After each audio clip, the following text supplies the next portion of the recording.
Cette semaine d'enquête, la chasse à l'homme d'un groupe d'internautes qui traquait Magnotta depuis 1 an et demi et essayait de le localiser. On a regardé attentivement la vidéo et on en a conclu A, qu'elle était bien réelle, et B, qu'on avait un sérieux problème. C'est un des pires cas de maltraitance envers les animaux que j'ai jamais vu.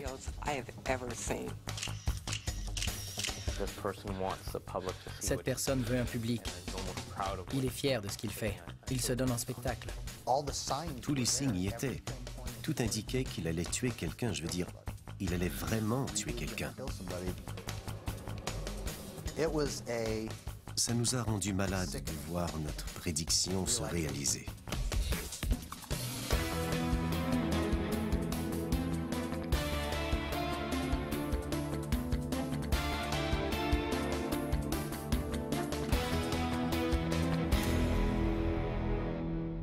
Bienvenue à Enquête.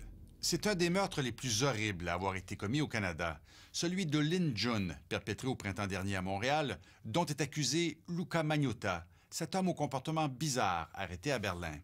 Ce qui est troublant dans cette histoire, c'est que de nombreux signes captés sur Internet laissaient présager le pire. Plusieurs internautes reprochent aux autorités policières de ne pas avoir pris assez au sérieux les signaux que Magnotta laissait sur le web.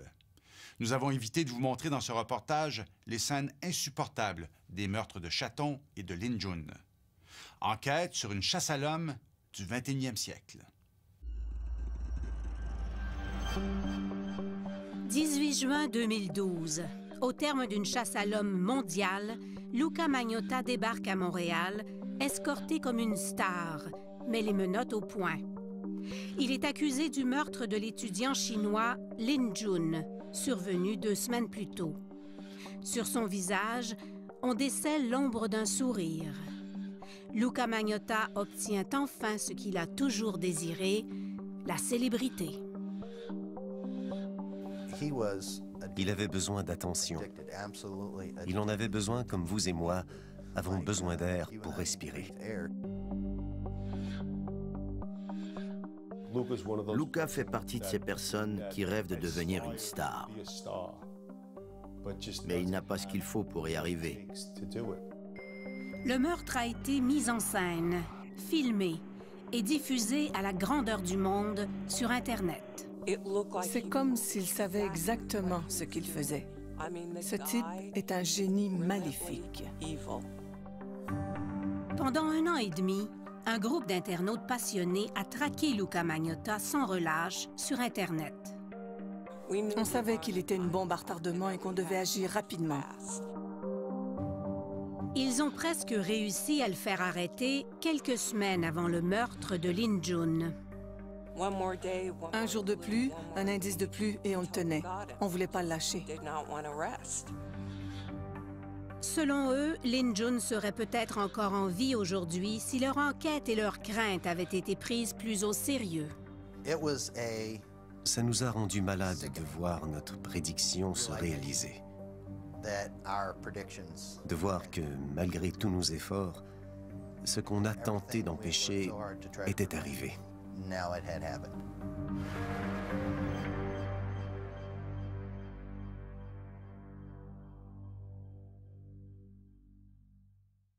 Revenons maintenant sur cette affaire sordide de démembrement de cadavres à Montréal. Le meurtre de Lynn June est un des premiers meurtres commis pour être vu sur Internet. Un crime du 21e siècle. Même si l'histoire est sordide, nous croyons qu'il faut la raconter pour en tirer les leçons qui s'imposent. Tout a commencé 1 an et demi avant la mort de Lynn June, le 21 décembre 2010, en banlieue de New York. Joe Pans est chez lui dans son bureau lorsqu'il reçoit un courriel. On a reçu un courriel concernant une vidéo. Je ne me souviens pas précisément du texte, mais il faisait référence à la vidéo. Regardez ça, c'est très perturbant. La vidéo est quasi insupportable. Sans aucune émotion apparente, un jeune homme place 2 chatons dans un sac et les asphyxie à l'aide d'un aspirateur. On a regardé attentivement la vidéo et on en a conclu A, qu'elle était bien réelle, et B, qu'on avait un sérieux problème. Joe Pans est la vedette d'une émission de télé américaine qui met en scène un groupe de motards venant à la rescousse d'animaux maltraités. Il en a vu d'autres, mais cette fois-ci, il a l'impression d'avoir découvert un monstre, quelqu'un qui va probablement récidiver. On s'est dit qu'il fallait trouver cette personne. Dans une banlieue de Washington, Ryan Boyle, qui passe plusieurs heures par jour à naviguer sur Internet, découvre la même vidéo. Il est dégoûté. Ça a été viscéral, très choquant. Ça m'a tellement bouleversé qu'immédiatement, j'ai voulu faire quelque chose. On est retourné sur le web et j'ai créé une page Facebook. Ryan Boyle crée une page Facebook dans laquelle il demande aux gens de l'aider à identifier et à faire arrêter le tueur de chatons. Some of these images you're about to see are disturbing. On a mis une vidéo sur YouTube pour demander de l'aide, pour aller à la pêche. Si vous avez des informations, joignez-vous au groupe Facebook, restez anonyme, donnez-nous des indices. En quelques semaines, le groupe compte des milliers de membres. L'enquête démarre en trombe. Ryan Boyle crée un sous-groupe secret de 25 personnes qui vont l'aider à diriger l'enquête. Il baptise ce sous-groupe les individus utiles. Pendant ce temps, à Los Angeles... I'm rolling. I'm Shane. I'm Sia, Barbie. Sorry about that. Ryan voulait que je fasse partie du groupe Useful Individuals parce que j'avais de bons contacts avec la police et le FBI, avec les organismes de protection des animaux, mais surtout avec les médias. Sia Barbie est une ex-pin-up de renommée internationale. Avec Shane, sa sœur jumelle, elle a fait les beaux jours du magazine Playboy dans les années 90. Depuis, les deux sœurs sont devenues les Brigitte Bardot américaines, des activistes radicales qui ont des contacts dans toutes les organisations de défense des animaux. Je suis allée voir chaque grand organisme de protection des animaux. Je leur ai dit, vous devez regarder cette vidéo parce que c'est un des pires cas de maltraitance envers les animaux que j'ai jamais vu. Malheureusement, les grands organismes pleins de ressources m'ont répondu que cette vidéo était truquée et ancienne. Rescue Inc. est le seul organisme de protection des animaux qui a immédiatement accepté de nous aider. Ils ont tout de suite répondu, on est au courant, on est sur le coup et on accepte de coopérer avec vous. Rescue Inc., Ryan Boyle et les Barbie Twins vont presque en faire une obsession. C'était génial de voir qu'il y avait autant d'activistes animaliers et de gens à travers le monde bouleversés et outrés par le fait que quelqu'un puisse faire de telles choses.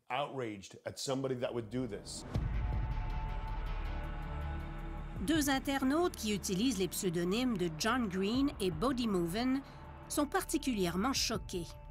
Ils ont exigé l'anonymat parce qu'ils enquêtent sur d'autres crimes commis contre les animaux et craignent pour leur sécurité. On a analysé la vidéo image par image. Il y en avait des milliers. On cherchait des éléments qui indiqueraient où il était. On regardait les prises de courant, les poignées de porte, l'aspirateur, le sac de compression, la couverture, le format du lit. Est-ce que c'était un format européen? Un format nord-américain? C'était des éléments importants. Les éléments analysés indiquent que le crime aurait été commis au Canada ou en Europe, mais on n'en sait pas plus. Puis, une série de photos vient s'ajouter à la vidéo. Elle est mise en ligne par un internaute anonyme. On a reçu les photos après la vidéo. Dans la première photo, on voyait un garçon qui tenait deux chats dans les airs. Il y avait aussi une autre photo montrant les deux chats morts dans un vieux réfrigérateur. Et puis, il y avait cette photo provocante d'un jeune homme sur un lit avec deux chats, mais son visage était brouillé. Des membres du groupe Facebook s'attaquent à l'analyse des données numériques des photos. Ils découvrent que celle-ci montrant les chatons vivants a été prise le 19 novembre 2010. Celle-là, des mêmes chatons dans un réfrigérateur, a été prise 3 jours plus tard. On sait maintenant que les chatons ont été tués entre le 19 et le 22 novembre 2010, mais on ne sait toujours pas où.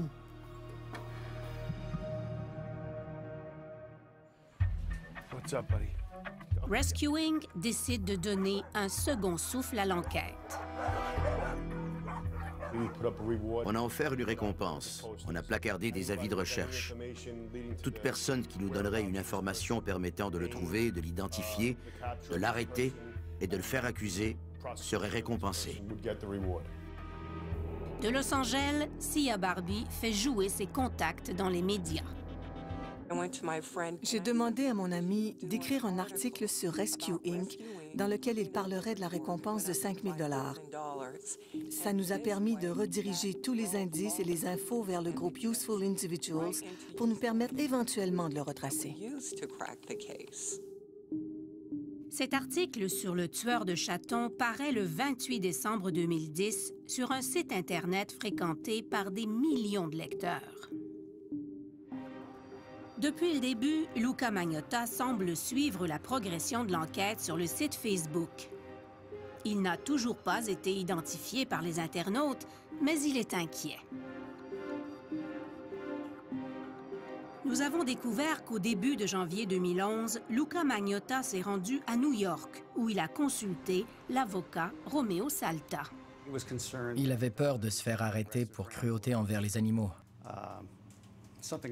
Il craignait aussi que certains activistes animaliers ou d'autres s'en prennent à lui. Alors il m'a contacté pour savoir quelle était la situation, s'il y avait ou pas des mandats d'arrêt contre lui. J'ai vérifié, il n'y en avait pas. Après cette rencontre, Luca Magnotta envoie à Romeo Salta cette photo de lui avec le visage tuméfié, ainsi qu'une liste des 42 sévices que lui aurait fait subir un homme prénommé Manny. Il m'a dit que quelqu'un l'avait forcé à faire certaines choses à un animal. Un chat, je crois, qu'il ne voulait pas faire. Romeo Salta nous a confié qu'il avait offert à Luca Magnotta de déposer une plainte contre le prénommé Manny, mais que Magnotta avait refusé. Pendant que Luca Magnotta est à New York, le groupe Facebook de Ryan Boyle explose. Il atteint les 5000 membres et il devient de plus en plus difficile d'éviter les dérapages. 5000 personnes, c'est l'équivalent d'une foule à contrôler. On a ciblé des gens qui n'auraient pas dû l'être. Quelques individus sont faussement accusés par des membres du groupe Facebook d'être le tueur de chatons. Ils sont victimes de harcèlement et d'intimidation. Ryan doit faire des excuses et publier des photos rétablissant leur innocence. On n'était pas des professionnels. Aucun de nous n'était un enquêteur qualifié. On avançait, on faisait des erreurs, on apprenait de nos erreurs. Les internautes vont suivre plusieurs fausses pistes jusqu'à ce qu'un internaute anonyme les remette sur la bonne voie. Quelqu'un a soumis la photo sans le visage brouillé. Cette photo, reçue plusieurs jours plus tôt, avait été altérée pour cacher le visage du suspect. La nouvelle, en noir et blanc, est l'original. Le prochain défi est de mettre un nom sur ce visage. Parlez-moi du moment où vous avez découvert qui c'était. Il nous a dit qui il était. Il a envoyé un message Facebook à un de nos membres qui disait « La personne que vous cherchez s'appelle Luca Magnotta. Ce n'est pas une blague. » Le courriel est anonyme, mais les membres du groupe sont persuadés qu'il a été envoyé par Luca Magnotta lui-même. Même chose pour ses photos. Elles auraient aussi été envoyées par Magnotta sous un pseudonyme. Mais pourquoi vous pensez qu'il vous a envoyé les photos et les informations à propos de son nom? Connaissant Luca, comme on le connaît, son narcissisme l'a emporté. On pense qu'il cherchait notre attention, qu'il était fâché de ne pas l'avoir. Alors il s'est dit, je vais simplement leur dire qui je suis.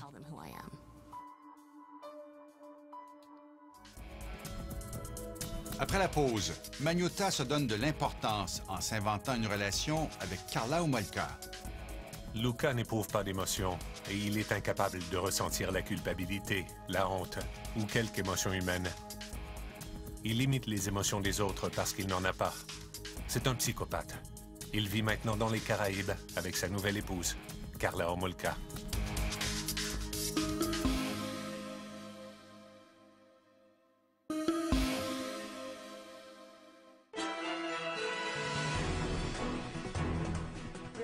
Jimmy, you're an escort, correct? That's a very unique job. Tell me, how does someone end up in that career? The best part about being an escort is I'm my own boss. I get to pick my own hours and make a lot of money. Des fois, il avait l'air complètement normal. Hi, my name is Luca. Magnotta is my last name, M-A-G-N-O-T-T-A. And sometimes he just... Des fois, il semblait être juste dingue. Just nuts. I've had my nose done. I've had 2 hair transplants, like I said before. And I'm planning on doing muscle implants in my pecs and my arms, so... He tried to get famous from... Il a tout essayé pour devenir célèbre. Il est allé à une émission pour les mordus de la chirurgie esthétique. If I don't have my looks, then I don't have any life. My looks and my body are my life. Il voulait être célèbre, mais personne ne s'intéressait à lui.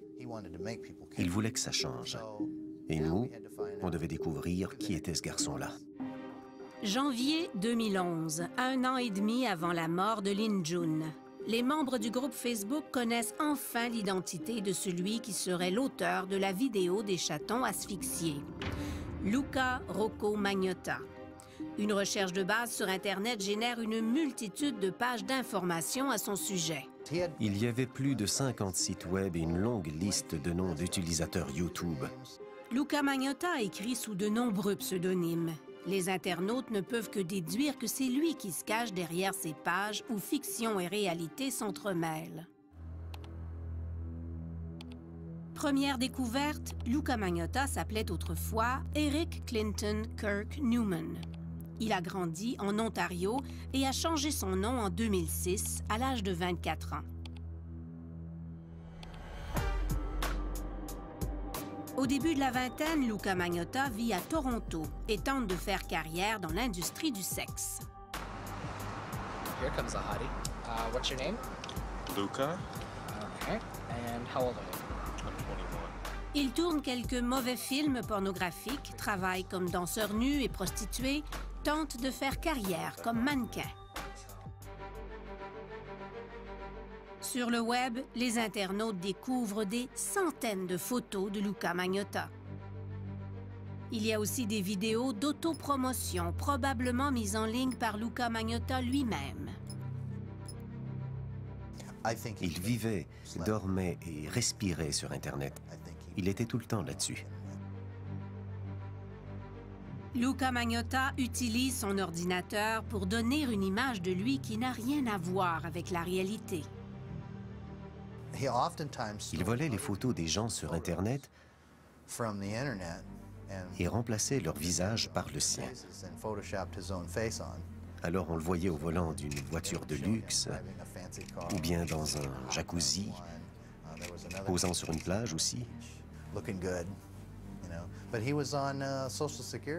Mais il était sur l'aide sociale. Il était pauvre. Il créait ce monde fantaisiste. Il s'inventait une vie sur Internet. Il voulait que tout le monde la voie. Les internautes ont retrouvé les originaux des photos que Luca Magnotta aurait trafiquées pour faire croire qu'il possède une Ferrari, qu'il est mannequin, qu'il fait régulièrement la fête avec des amis, qu'il a épousé une femme russe prénommée Oksana, qu'il est en voyage à Miami. Tout cela ne facilite pas la tâche des internautes qui veulent savoir dans quelle ville Luka Magnotta aurait commis son crime et où il se cache. On devait savoir quelles autorités aller voir, où il devait être arrêté. 2 photos trouvées sur Internet vont révéler dans quelle ville les chatons auraient été tués. Les internautes ont déjà identifié que cette photo a été prise dans la chambre où les chatons ont été tués. Mais l'analyse des données ne révèle pas dans quelle ville elle a été prise. C'est cette deuxième photo, prise avec un téléphone cellulaire muni d'un GPS, qui va trahir Magnotta. L'analyse des données révèle qu'elle a été prise au Centre Eaton de Toronto, quelques heures seulement après celle-ci. Le crime aurait donc été commis à Toronto. On connaissait son nom, Luka Magnotta. On savait où il vivait. À l'époque, on pensait qu'il était à Toronto. Et on avait déduit qu'il avait fait la vidéo avec les chatons fin 2010.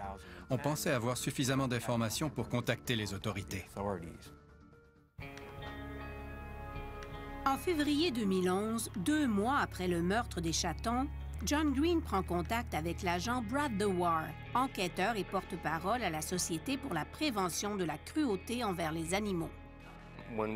Quand on a affaire à ce genre de cas, qui est en quelque sorte un cybercrime, c'est très complexe et on n'est pas en mesure de réagir instantanément.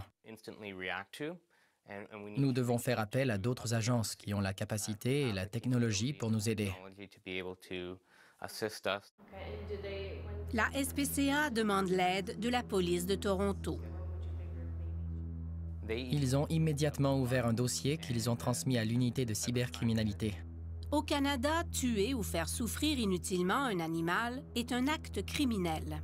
La police de Toronto doit trouver Luka Magnotta, l'interroger et déposer des accusations s'il y a lieu. Mais la tâche ne sera pas facile. Sur Internet, plusieurs photos déroutent les enquêteurs et les internautes. Luka Magnotta semble être partout à la fois.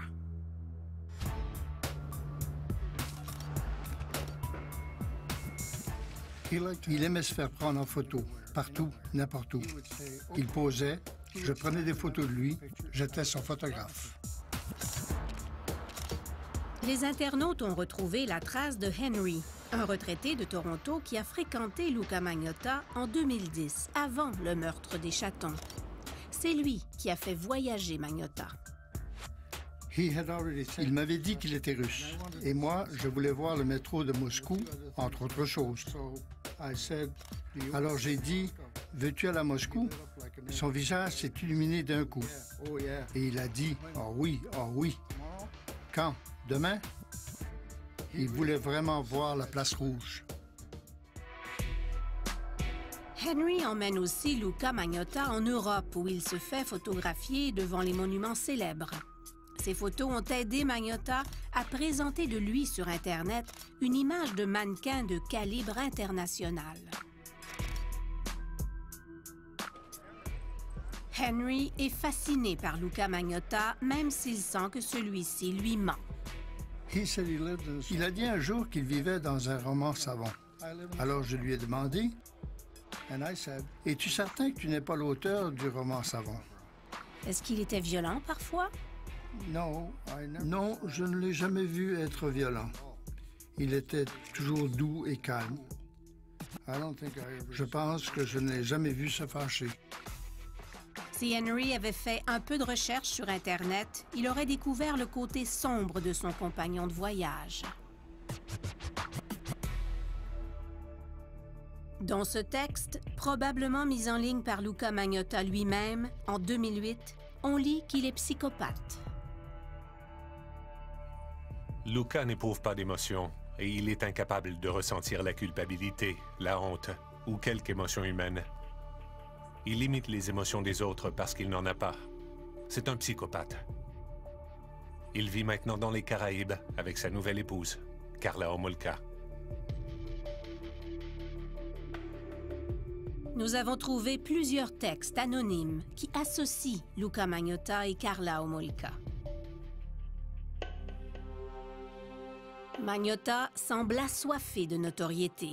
En 2007, il utilise la rumeur qu'il fait probablement lui-même courir pour faire parler de lui. Il se présente au Toronto Sun et demande à rencontrer un journaliste afin de nier publiquement sa relation avec Homolka. The rumors destroyed my life, basically, and I want to set the record straight that me and her have absolutely no connection. Plus les internautes en apprennent sur Luca Magnotta, plus ils sont inquiets que la police ne l'ait pas encore retrouvé. On leur avait donné le nom et le lieu. Pourquoi est-ce qu'ils n'arrivaient pas à trouver cette personne? C'était très frustrant. On ne pouvait rien faire de plus. Il avait gagné. Lorsqu'on a pu confirmer que c'était bien son adresse, il n'y habitait déjà plus. À compter de ce jour, il s'est volatilisé. Luca Magnotta passe beaucoup de temps sur Internet. Comment se fait-il que les enquêteurs de la police de Toronto n'arrivent pas à trouver l'endroit d'où il se connecte? Sur Internet, chaque ordinateur est pourtant identifié par un numéro qu'on appelle l'adresse IP. Cette adresse IP permet habituellement de savoir où se trouve l'ordinateur. À ce stade, il avait appris comment masquer son adresse IP. Il existe certains programmes que vous pouvez installer dans votre ordinateur qui changent l'adresse IP 1, 2, 3, 4 en 6, 7, 8, 9, ce qui fait croire que vous êtes dans un autre lieu. C'est ce qu'il avait appris à faire. En octobre 2011, après 10 mois d'enquête, le groupe décide de lâcher prise. On a arrêté de s'intéresser à lui. Et puis, un mois plus tard, le cauchemar recommence. 2 nouvelles vidéos font surface sur Internet. La première est mise en ligne le 28 novembre 2011. On y voit un chaton se faire dévorer par un énorme python. Dans la deuxième, un chat est attaché sur un bâton et noyé dans un bain. Je crois que c'était sa façon de nous dire « Vous ne m'attraperez jamais. Je fais ce que je veux. Je peux faire d'autres vidéos, les mettre en ligne et jamais vous ne me retracerez. »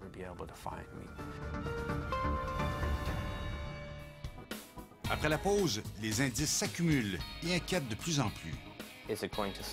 On ne sait pas s'il va s'arrêter là ou s'il est capable de passer au niveau supérieur.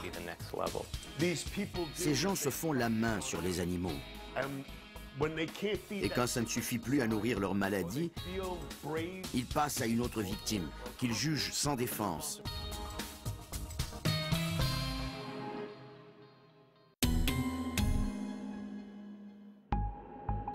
Nous sommes en décembre 2011.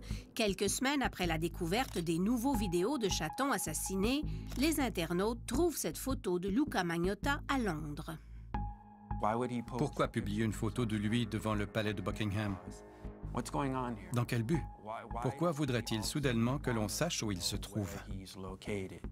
Les internautes croient que Luca Magnotta veut leur faire diriger leurs recherches dans la mauvaise direction. Il essaie de brouiller les pistes. Il ne faut pas aller là où il veut nous mener. Il n'est pas en Grande-Bretagne. C'est impossible. Erreur. Luca Magnotta est vraiment à Londres. Le 8 décembre, il débarque dans les bureaux d'un quotidien de la capitale qui vient de publier un article sur les vidéos de chatons. Luca Magnotta s'est présenté dans les bureaux du Sun en disant « Je suis Luca Magnotta. Pourquoi me harcelez-vous? » On a dit « On ne vous harcèle pas. » On ne l'avait pas appelé. On n'avait pas essayé de le trouver. C'était vraiment bizarre qu'il se présente comme ça. Luca Magnotta se plaint d'être faussement accusé d'avoir tué les chatons. Intrigué, le journaliste Alex West l'accompagne à l'hôtel où il loge pour faire une entrevue. Il me perturbait. Il me faisait peur. Il me donnait la chair de poule. Il y avait quelque chose qui n'allait pas. Il n'avait pas d'émotion. Le journaliste décide de ne rien publier. 2 jours plus tard, il reçoit un courriel signé du nom de John Kilbride, un garçon de 12 ans assassiné en 1963 par un couple de tueurs en série célèbres en Angleterre. Alex West est convaincu que le courriel a été écrit par Luca Magnotta. Le plus terrifiant, c'est qu'il disait que la prochaine fois, ce ne serait pas des animaux. Voici ce que disait le courriel. Une fois que tu as tué et goûté au sang, c'est impossible d'arrêter. L'envie est juste trop forte. La prochaine fois que vous entendrez parler de moi, ce sera dans un film que je suis en train de produire et qui montrera des humains, pas juste des chatons. Alex West prend immédiatement contact avec la police de Londres. La police découvre que le courriel n'a pas été envoyé de Londres. Luca Magnotta serait déjà sorti du pays. Quelques jours plus tard, une question troublante apparaît sur un forum de discussion. Elle est signée d'un pseudonyme que les internautes associent à Luca Magnotta. Quel est le meilleur type de sédatif? Je pense que la morphine liquide est extrêmement rapide. Ça prend peu de temps pour agir. Toute l'information recueillie sur Luca Magnotta est transmise à l'agent Brad Dewar de la SPCA, qui l'a fait suivre à la police de Toronto. Cette personne veut un public. Il est fier de ce qu'il fait. Il se donne en spectacle. Et c'est d'autant plus inquiétant parce qu'on ne sait pas s'il va s'arrêter là ou s'il est capable de passer au niveau supérieur. Rescue Inc. se pose la même question. Des études ont démontré que plusieurs tueurs en série ont commencé leur carrière de criminels en torturant des animaux. Ces gens se font la main sur les animaux. Et quand ça ne suffit plus à nourrir leur maladie ou qu'ils se sentent suffisamment confiants, ils passent à une autre victime, qu'ils jugent sans défense, généralement un enfant, une femme ou une personne âgée. Fin décembre 2011, un individu qui semble être Luca Magnotta s'adresse directement aux internautes sur Facebook. Il utilise un de ses pseudonymes. Il veut nous parler. C'était juste avant Noël. Il est probablement seul et il n'a personne à qui parler. Buddy Moven et John Green profitent de l'occasion pour tendre une perche à celui qu'ils croient être Luca Magnotta. On voulait qu'il sache qu'on ne représentait pas une menace, qu'on ne lui voulait aucun mal, on voulait tout simplement l'aider, qu'on avait trouvé toutes ces informations à son sujet et qu'il avait besoin d'aide.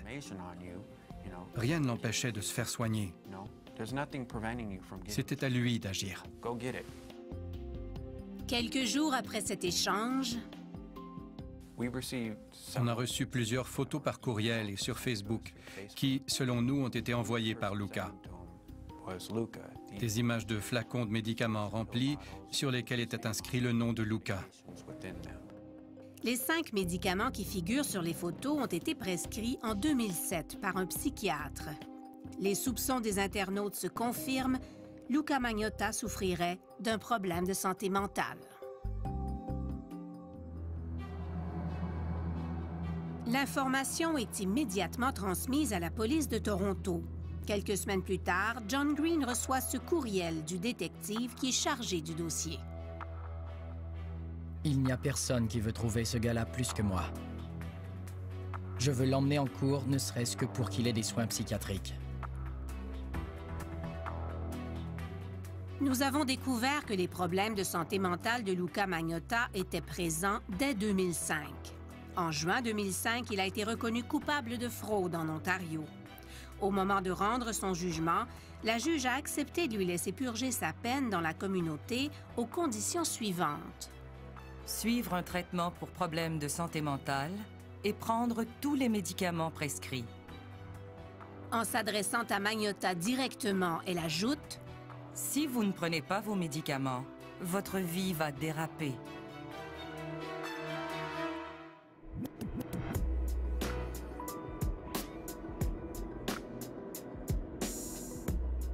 Février 2012. Les internautes ne le savent pas encore, mais Luca Magnotta n'est plus à Toronto.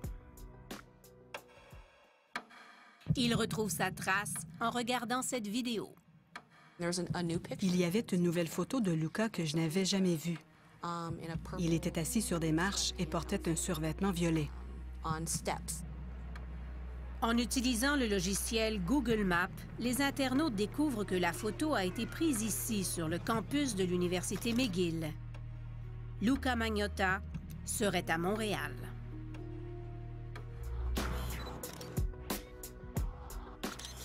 En fait, il y est depuis plusieurs mois, comme en témoigne cette série de photos prises par un photographe professionnel le 1er mai 2011, dans le quartier Pointe-Saint-Charles, près de cet immeuble où Magnotta occupe un petit appartement. Un des membres de notre groupe est allé voir la police de Montréal pour leur parler.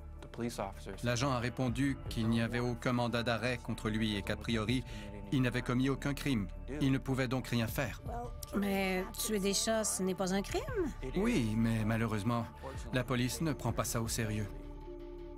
À peu près au même moment, le 16 mars 2012, un texte sordide apparaît sur Internet.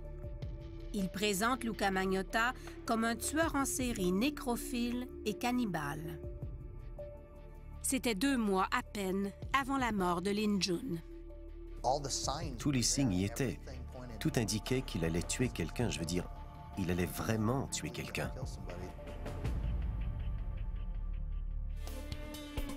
Après la pause, les internautes, loin d'être surpris du meurtre. Je n'en revenais pas, mais en même temps, je m'y attendais.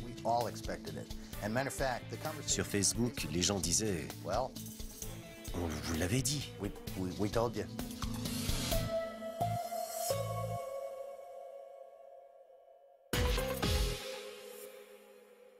Deux colis contenant des restes humains ont été retrouvés.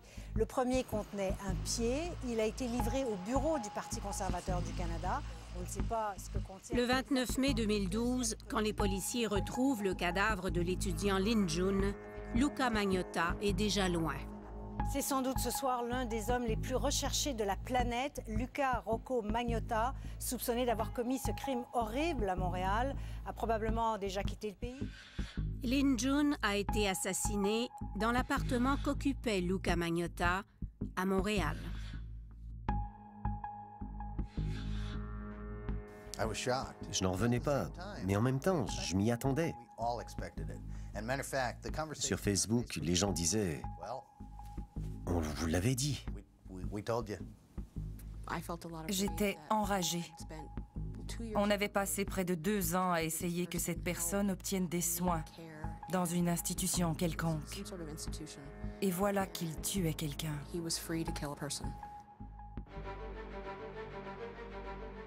Le lendemain du crime, Luca Magnotta s'enfuit en Europe. Le surlendemain, une vidéo du meurtre de Lin Jun est mise en ligne. Dès que j'ai vu l'image apparaître, je me suis dit, c'est encore Luca. J'ai tout de suite envoyé un courriel au détective à Toronto et je lui ai dit, il faut que vous regardiez cette vidéo, on croit que c'est encore Luca. Les corps policiers du monde entier se mobilisent pour retrouver Luca Magnotta. Il a malheureusement fallu attendre qu'une vie humaine soit sacrifiée pour que les gens commencent à prendre cette histoire au sérieux. Les internautes sont amers. Ils auraient souhaité que les choses bougent avant, même si les seules preuves disponibles étaient virtuelles. Le fait est que pour eux, toute notre information, toute notre preuve provenait d'Internet. Pour eux, ce n'était pas vraiment crédible, vous voyez? Les policiers sont-ils bien formés et outillés pour enquêter sur cette nouvelle forme de criminalité qui se déploie dans le cyberespace? L'Internet est un nouvel univers pour les forces de l'ordre. Ce n'est pas tout le monde qui comprend comment fonctionne l'Internet et ce qu'il s'y passe. Il faut presque faire leur éducation. Il est difficile de jeter la pierre aux policiers puisque nous ne savons pas ce qu'ils ont fait pour retrouver Luca Magnotta. La police de Toronto a refusé de répondre à nos questions en raison du processus judiciaire qui est en cours. Ce que nous avons découvert, par contre, c'est que 2 mois avant la mort de Lin Jun, la police de Toronto et la SPCA de l'Ontario étaient très près du but. Quand ils ont réussi à localiser une adresse à Montréal, ils se sont rendus sur place, mais il avait déjà quitté les lieux. Ils avaient retrouvé l'adresse de Luca Magnotta à Pointe-Saint-Charles, mais trop tard. Magnotta venait tout juste de déménager dans l'immeuble où Lin Jun a été assassinée. Malgré la triste fin de l'histoire, les internautes croient qu'ils ont fait avancer les choses. Je pense qu'on a mis en évidence le lien qui existe entre la cruauté envers les animaux et l'escalade vers des crimes plus odieux.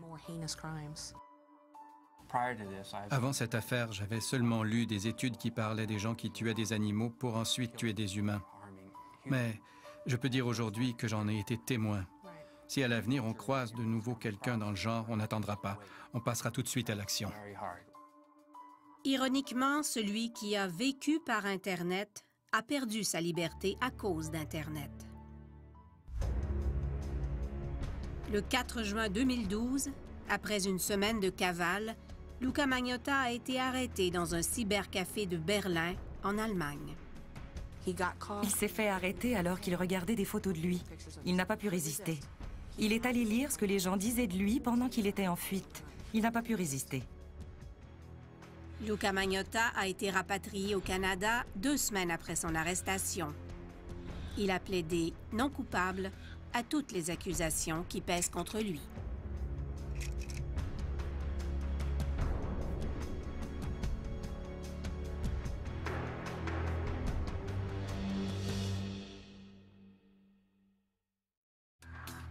Luca Magnotta sera de retour devant les tribunaux pour son enquête préliminaire en mars prochain. Les internautes ont depuis fondé un groupe permanent de cyber-enquête pour traquer d'autres tortionnaires d'animaux. Vous pouvez les suivre sur leur site Internet du Animal Beta Project.